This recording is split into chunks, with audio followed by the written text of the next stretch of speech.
Hello, and welcome to Coffee with Cassie's Mom.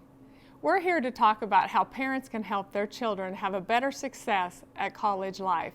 Today, I'm visiting with Dan Owens, and he's the Associate Professor of Economics at JCCC. Welcome, Dan. Nice to be here. I know from watching my own students, it's difficult to manage your time. They have work after school, assignments, extracurricular activities, tests. From a faculty's perspective, how can we support our student more effectively? Well, as always, the first thing that any role model can do is model the behavior themselves. So when I was in college, I didn't keep a planner and probably would have been better off if I had. But once I started tutoring students and encouraging them to keep planners, I could only give them that advice if I did it myself. So I got my own planner. So that way I wouldn't just be telling them to keep a schedule written down. I was demonstrating to them that I was also doing that. And none of us is ever equal to our rhetoric all of the time, but it's good to, as much as you can, model the behavior that you want your kids to have. That's a good point. Are there any other tips you could share with us? You know, one thing that you want to do is help your children be realistic. So a good rule of thumb is if you have a standard 15-hour schedule, you need to be budgeting 30 hours on top of that to study. Now, we all know that that wasn't the case for a lot of our classes, but it's certainly the case for some classes like math classes, language classes, music classes where you have to practice, hard sciences.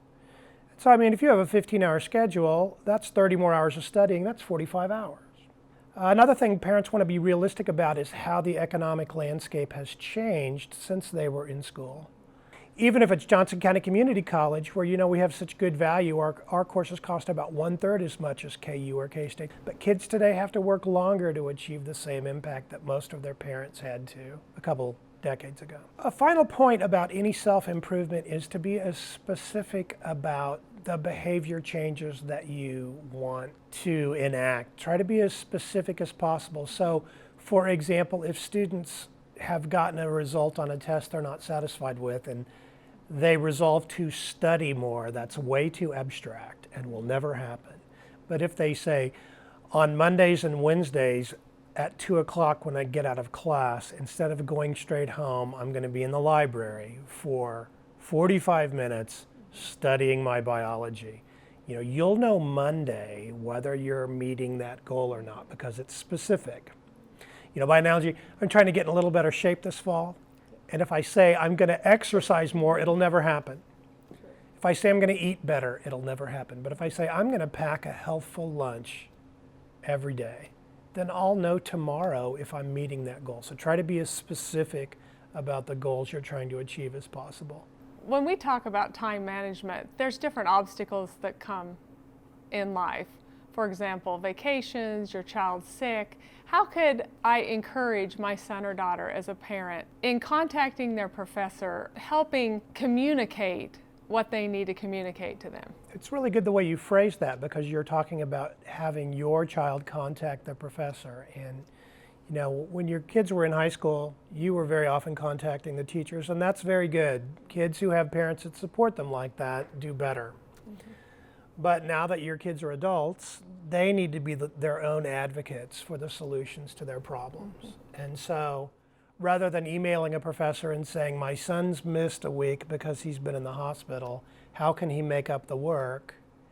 You want to have your son email me, and I can communicate with him directly about those solutions. And that's a way that your son can gradually come to understand that he's an adult now and is responsible for seeking his own solutions when issues like that come up. Yeah, it sounds to me like all of us parents need to take that advice as this time is when we transfer the responsibility to our students for their own lives, and we cannot keep doing it for them. Right, although it's obviously very beneficial to keep a conversation going about them. So, my parents are taking care of most of their own health care, but I think it's very helpful that we talk about the issues that they're working through in retirement.